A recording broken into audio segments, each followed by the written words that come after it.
Meu nome é Érica, tenho 34 anos, e por muito tempo acreditei que ser uma boa esposa era sinônimo de suportar calada. Que o silêncio era a prova mais forte de amor e obediência. Fui ensinada assim na minha infância, cresci numa família evangélica, em que as mulheres sábias edificavam o lar, mesmo que esse lar estivesse desmoronando por dentro. Conheci Renato ainda na juventude da igreja. Ele era aquele tipo de homem que todos admiravam. Sabia cantar, pregava com eloquência, tinha um vocabulário bonito e um comportamento que arrancava elogios dos mais velhos. Ele se destacava entre os outros rapazes pela forma como tratava os pastores e pela postura madura que apresentava desde novo. Quando começamos a conversar, todos me diziam que eu tinha tirado a sorte grande. E no início, confesso que me senti mesmo abençoada. Ele era atencioso, mandava mensagens com versículos de carinho, falava sobre nossos planos de formar uma família de fé. Me fazia sentir especial. Mas hoje, olhando para trás, percebo que fui encantada por um personagem, não por um homem de verdade. Nos primeiros anos de casamento, as diferenças já apareciam, mas eu ignorava. Quando ele me interrompia em público, dizia que era só brincadeira. Quando me chamava de dramática por chorar com uma discussão, dizia que eu precisava orar mais. Ele me criticava com versículos, me diminuía usando o nome de Deus. Com o tempo, fui deixando de lado tudo que me dava identidade. Parei de trabalhar fora porque ele dizia que mulher de pastor tinha que ser exemplo no lar. Abandonei o curso de pedagogia porque os filhos da igreja precisavam de mim mais do que crianças de fora. Aceitei, achando que era sacrifício por amor. Mas, na verdade, era só controle. Renato se tornava cada vez mais rígido, enquanto eu encolhia. Ele decidia tudo. Desde as roupas que eu vestia até as amizades que eu podia manter. Uma vez, fiz amizade com uma moça nova no culto e ele ficou furioso. Disse que ela era mundana demais só porque tinha piercing na sobrancelha. No fundo, eu via medo nele. Mas nunca de Deus, medo de perder o controle sobre mim. Por fora, mantínhamos uma imagem impecável. O casal que todo mundo queria imitar. E isso me prendia ainda mais. Eu sentia que, se expusesse qualquer coisa, estaria não só destruindo meu casamento, mas desonrando a fé e decepcionando a igreja. Ainda assim, comecei a notar que algo muito errado acontecia. Renato vivia com o celular na mão, mas com senha. Recebia mensagens tarde da noite, sempre com a tela virada para baixo. Tinha compromissos inesperados em outros bairros, sempre relacionados a reuniões emergenciais. E toda vez que eu perguntava algo, ele me acusava de ser desconfiada e desequilibrada. As discussões aumentaram, mas nunca havia espaço para um diálogo real. Renato me cortava, gritava, e depois dizia que eu precisava reconhecer a autoridade do homem de Deus dentro de casa.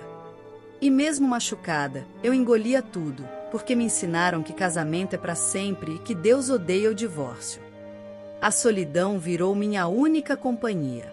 Dentro de casa, eu era uma empregada emocional, servia comida, organizava a rotina, cuidava da agenda dele com a igreja, mas não recebia afeto, nem um olhar de reconhecimento. Dormíamos na mesma cama, mas era como dividir o colchão com um estranho. Até que Priscila entrou na história. Ela já frequentava a igreja, mas começou a se aproximar muito mais depois que Renato a convidou para trabalhar na equipe de comunicação. Segundo ele, uma moça talentosa, cheia de visão. Aos poucos, ela virou presença constante, organizando eventos com ele, atendendo mensagens do grupo do ministério, até mesmo indo nas viagens de apoio a igrejas do interior. Priscila era bonita, inteligente e tinha um jeito sedutor disfarçado de santidade. E o mais angustiante era perceber que, ao contrário de mim, ela fazia Renato sorrir com facilidade. Uma vez, vi uma troca de olhares entre eles no estacionamento. Disfarçada, mas carregada. Meu coração afundou, mas me calei. Afinal, era só impressão, certo? Comecei a reparar mais.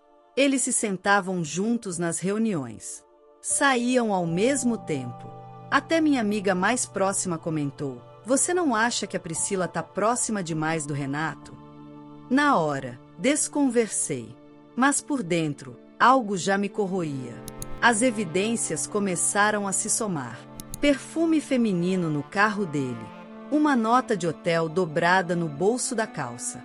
Roupas íntimas que não eram minhas, misturadas à lavanderia. Mas quando confrontei, ele gritou como nunca. Tá me chamando de adúltero? Você perdeu o temor de Deus, Érica. Cuidado para não tocar no ungido.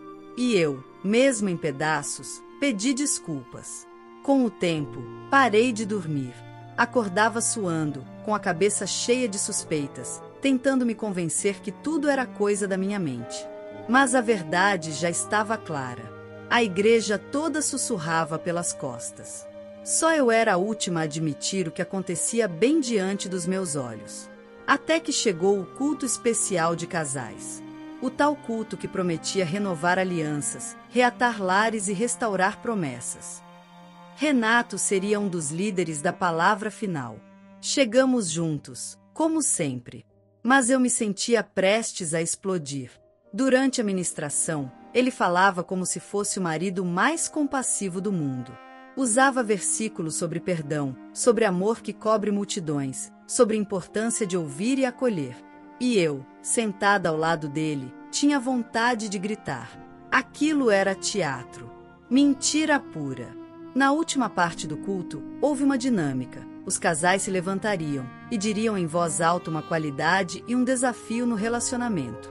Quando chegou nossa vez, levantei, respirei fundo, tentando achar algo sincero para dizer. Mas antes que eu pudesse falar, Renato tomou a palavra. Com um sorrisinho irônico, ele disse alto, diante do pastor, dos irmãos, de todos. Essa mulher é um castigo. Um fardo que Deus colocou na minha vida para testar minha fé. O silêncio foi instantâneo. Alguém tentou rir nervosamente. O pastor, visivelmente sem graça, comentou brincadeira dele, né, irmão Renato? Mas ninguém sabia como reagir de verdade. Eu não consegui mais fingir. Minha visão turvou, mas minha voz saiu firme. Enfim, esse homem que me chama de castigo é o mesmo que há meses mantém um caso com a irmã Priscila. E muitos aqui já sabiam. A irmã Priscila congelou, os olhos do pastor se arregalaram, um burburinho tomou conta do salão. E eu, pela primeira vez em anos, me senti em paz por falar a verdade. O salão da igreja, antes preenchido por louvores e sorrisos, agora parecia um tribunal congelado. O silêncio após minha revelação foi ensurdecedor. Olhei ao redor e pude sentir os olhares atravessando minha pele, como se eu tivesse cometido um crime imperdoável. A irmã Priscila, tão respeitada, sempre tão espiritual, tremia. Apertava o lenço na mão com os olhos marejados, mas não era arrependimento. Era pânico. Ela não disse uma palavra. Apenas me olhou como se eu tivesse destruído algo precioso. E talvez tivesse mesmo. A imagem de perfeição que ela cultivava havia caído diante de toda a congregação. Renato, ao meu lado, respirou fundo. Mas não disse meu nome. Não me defendeu. Não me olhou. Apenas se virou ao pastor e, com uma falsa serenidade, disse: Pastor, ela não está bem. Tá passando por crises. A gente já estava conversando sobre procurar ajuda. É melhor a gente não dar ouvidos nesse momento. Aquilo me doeu mais que um tapa. Eu, que tinha carregado o peso daquele casamento, que tinha silenciado por anos, agora era taxada de louca, de desequilibrada, diante de todos. O pastor, visivelmente desconfortável, tentou encerrar com uma oração apressada. Mas o ambiente já estava pesado demais. As pessoas cochichavam. Alguns me encaravam com pena, outros com julgamento. Mas ninguém, absolutamente ninguém, me estendeu a mão. Depois do culto, fui chamada para uma conversa particular com os líderes. 4 homens me esperavam em uma sala fria, com cadeiras enfileiradas. Renato ficou do lado de fora. Entrei sozinha, me sentindo uma adolescente sendo chamada na diretoria. Irmã Camila, começou um deles, com tom paternalista. A irmã tem ideia da gravidade do que disse? Tenho, sim. E tenho consciência de que ninguém aqui vai acreditar, porque seria mais conveniente me silenciar. Não é questão de silenciar.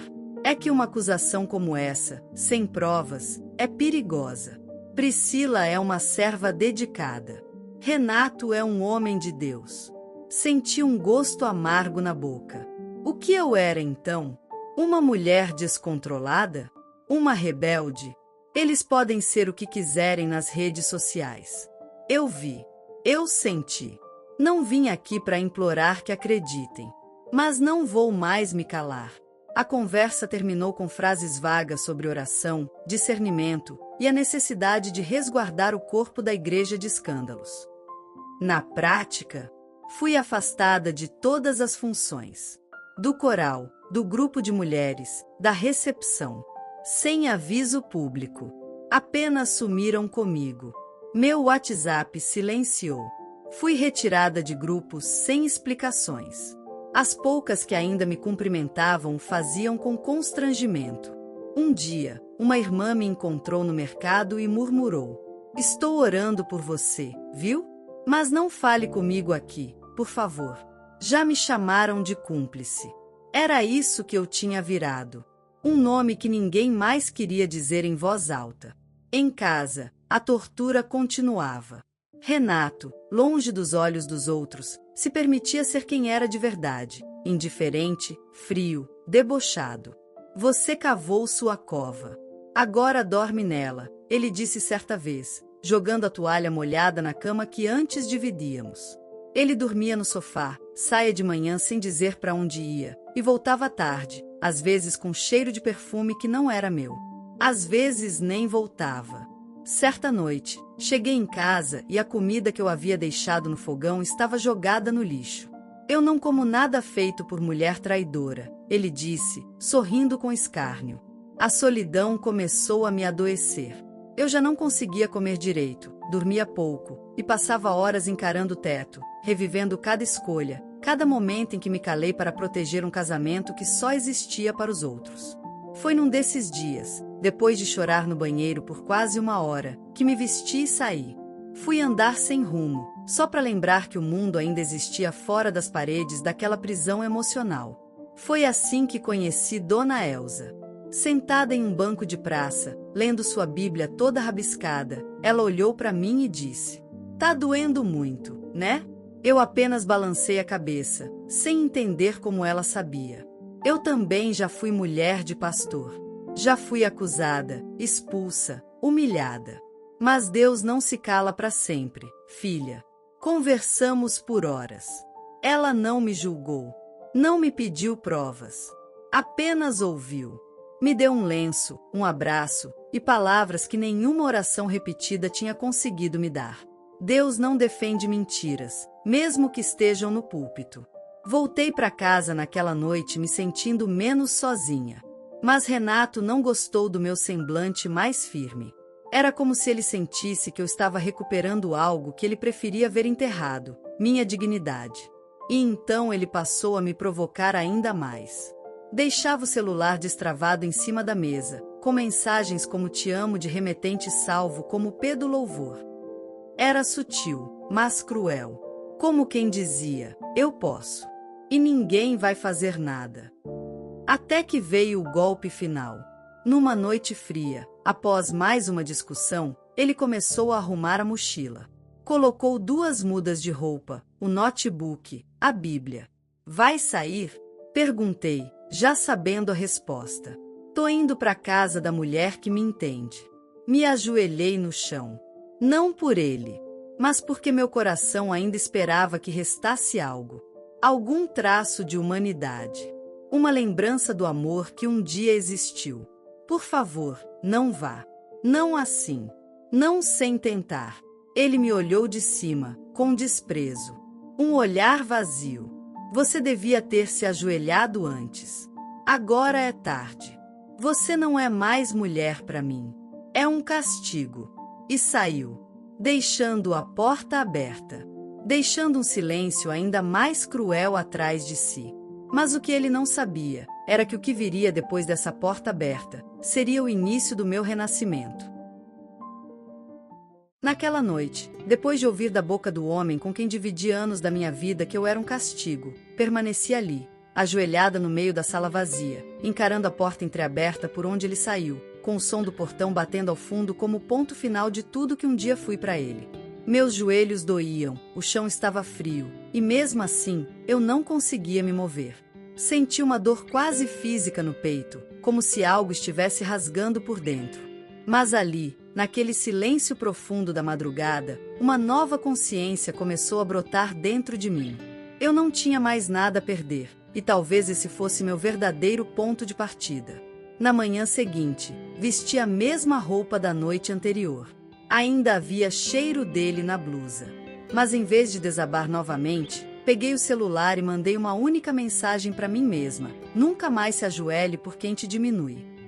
Em seguida, fui até a casa da Dona Elza.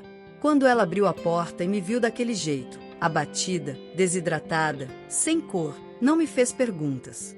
Apenas me puxou para dentro, me cobriu com lençol e me deixou chorar no ombro dela. Fiquei lá por 2 dias inteiros. Ela me alimentou, rezou por mim, me leu versículos e, mais importante, não tentou justificar o comportamento do Renato como tantos haviam feito antes. Foi ela quem, com toda delicadeza, me lembrou que a vida ainda tinha cor fora do mundo em que ele me aprisionou. Com a ajuda dela, comecei a buscar alguma autonomia. Fui atrás de um curso técnico gratuito. Vendi minha aliança, a que ele deixou jogada na pia, e usei o dinheiro para comprar ingredientes. Comecei fazendo bolos simples para vender na vizinhança. No início, quase ninguém comprava, mas com o tempo, as encomendas começaram a chegar. Entre as massas e coberturas, reencontrei minha força. O trabalho me ajudava a não pensar nele, ou melhor, me ajudava a pensar em mim.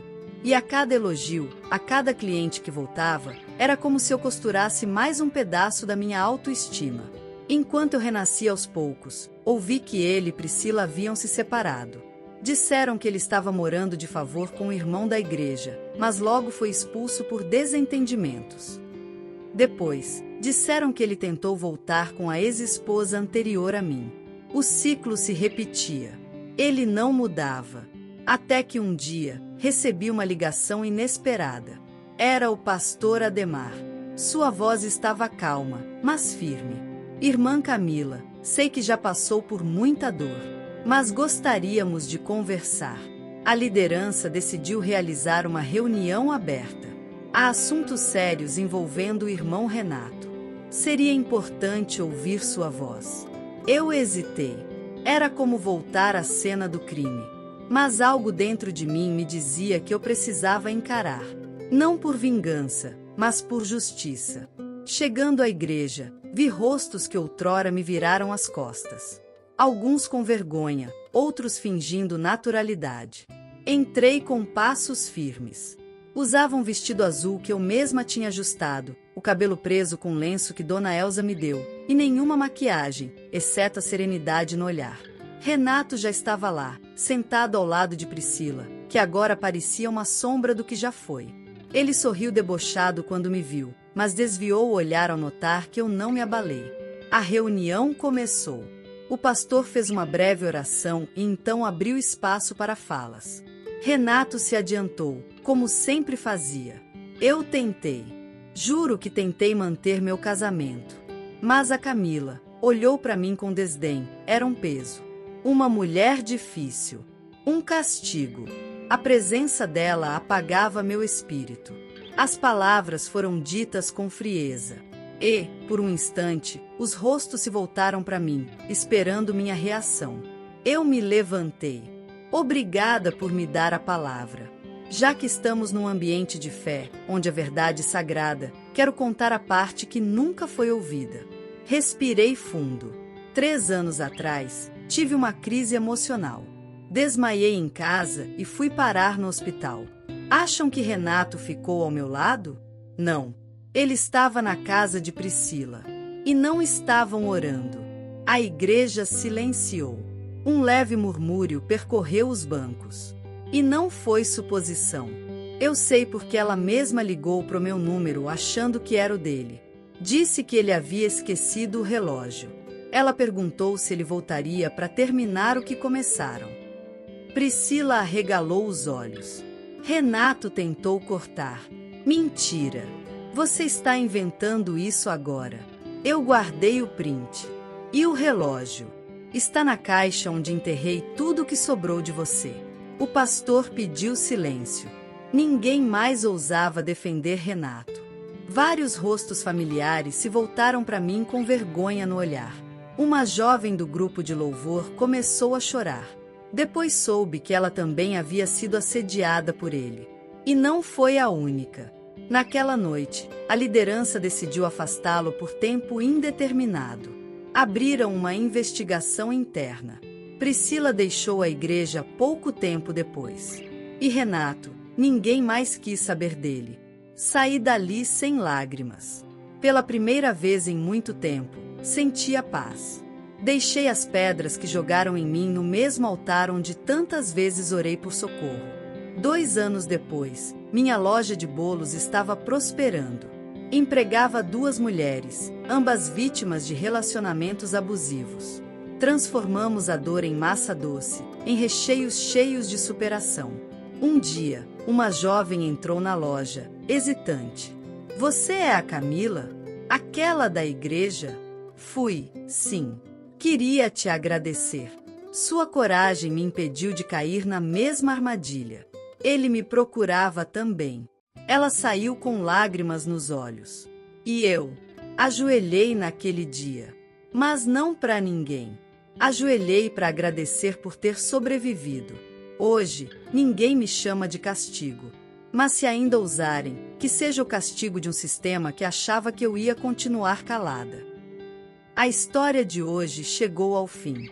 E se você quiser mudar a sua história através de deliciosos brigadeiros gourmets, os tornando sua fonte de renda extra, ou até mesmo principal, adquira agora seu livro digital, que chegará no seu e-mail com mais de 80 receitas de brigadeiros por um preço ridiculamente barato. Você ainda ganha bônus sensacionais como planilha mágica de precificação, receitas bônus de outros doces e muito mais. E se não quiser fazer renda com seus brigadeiros, você pode simplesmente deixar seus amigos e familiares apaixonados por essas gostosuras. Clica no link da descrição ou do primeiro comentário desse vídeo e reserve agora seu livro digital. E não se esqueça de comentar qual lição você tirou dessa história. Também deixe um like no vídeo e se inscreva para não perder os próximos vídeos. Tchauzinho!